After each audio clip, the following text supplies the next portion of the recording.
Hello friends, welcome to my channel. இன்றைக்கி நம்ம வீடியோவில் என்ன பார்க்க போகிறோன்னா, சிம்பிளான ஒரு ரெசிபி தாங்க பார்க்க போகிறோம். ரேஷன் கோதுமையை வச்சு வீட்டில் ஈஸியாக பசங்களுக்கு ஒரு ஸ்நாக்ஸ் ரெடி பண்ணி கொடுத்துடலாங்க. சுவையாகவும் சத்தானதாகவும் இருக்கும். ட்ரை பண்ணி பாருங்கள். அதுக்கு நான் ஒரு வானலில் நமக்கு தேவையான அளவுக்கு கோதுமையை எடுத்து நான் பொன்னிறமாக வறுத்து எடுத்துக்கிறேன். வறுத்து செய்யும்போது நமக்கு சீக்கிரமாக கோதுமை வெந்து வருங்க. பானையில் வேக வைக்கிறதா இருந்தாலும் சரி, நம்ம குக்கரில் வேக வைக்கிறதா இருந்தாலும் சரி, நம்ம இந்த மாதிரி வறுத்துக்கணும். பானையில் வேக வைக்கும்போது கொஞ்சம் நேரம் ஊற வச்சு நம்ம செஞ்சோம்னா சீக்கிரம் வெந்து வரும். இந்த அளவுக்கு நம்ம பொன்னிறமாக வறுத்து எடுத்துக்கணும். அது சோளம் பொரிக்கும் போது வெடித்து வரும் இல்லையா, அந்த அளவுக்கு கருக விட்டுறவும் கூடாது. இந்த வெடிக்குது பாருங்கள், இந்த மாதிரி வெடித்து வர வரைக்கும் நம்ம இதை பொன்னிறமாக வறுத்து எடுத்துக்கோங்க. எடுத்துகிட்டு வந்ததை நம்ம ஒரு பாத்திரத்தில் சேர்த்துக்கலாம்.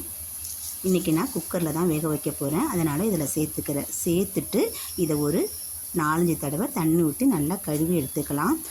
முடிஞ்ச அளவுக்கு நம்மளால் கல் இல்லாமல் அரிச்சு கூட எடுத்துக்கலாங்க. நான் ஏற்கனவே புடைச்சி எடுத்ததுனால தண்ணி மட்டும் ஊற்றி நான் கழுவி எடுத்துக்கிறேன். ஒரு 4-5 தடவை கழுவி எடுத்துக்கலாம். இதில் நம்ம எப்போவுமே சாப்பாடு வைக்கிற மாதிரி 1க்கு 2 டம்ளர் அந்த அளவுக்கு தண்ணி வச்சாலே போதும், கரெக்டாக இருக்கும்.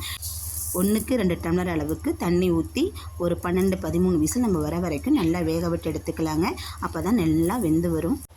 கோதுமை இப்போ நல்லா வெந்து வந்துருச்சு. இந்த அளவுக்கு தண்ணி மீதமாக இருக்குது. இன்னும் ஒரு 4 விசில் விட்டிங்கன்னா பூ போல் வெந்து வந்துடும். நான் 3/4 பதத்துக்கு வேக வச்சு எடுத்துக்கிட்டேன். இந்த தண்ணியை இப்போ நான் வடித்து எடுத்துகிட்டு வந்துடுறேன்.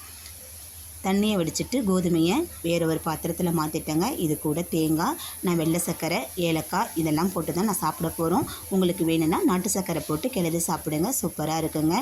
சீனி வெல்லம் பிடிக்காதவங்க வெங்காயம், காஞ்ச மிளகாய், கடுகு, கருவேப்பில்லை அது கூட நல்லெண்ணெய் கொஞ்சம் சேர்த்து இது மாதிரி தேங்காய் பூ துருவி போட்டு சாப்பிட்டு பாருங்கள், சூப்பராக இருக்கும். உடம்புக்கும் ரொம்ப நல்லது. ரேஷனில் கொடுக்குற கோதுமையை வாங்கி இந்த மாதிரி ஒரு முறை ட்ரை பண்ணி பாருங்கள். ட்ரை பண்ணி பார்த்துட்டு டேஸ்ட்டு சுவையும் எப்படி இருந்துச்சுன்னு எனக்கு கமெண்ட் பாக்ஸில் கமெண்ட் பண்ணுங்கள். குழந்தைங்களுக்கு இது செஞ்சு கொடுங்க, விரும்பி சாப்பிடுவாங்க.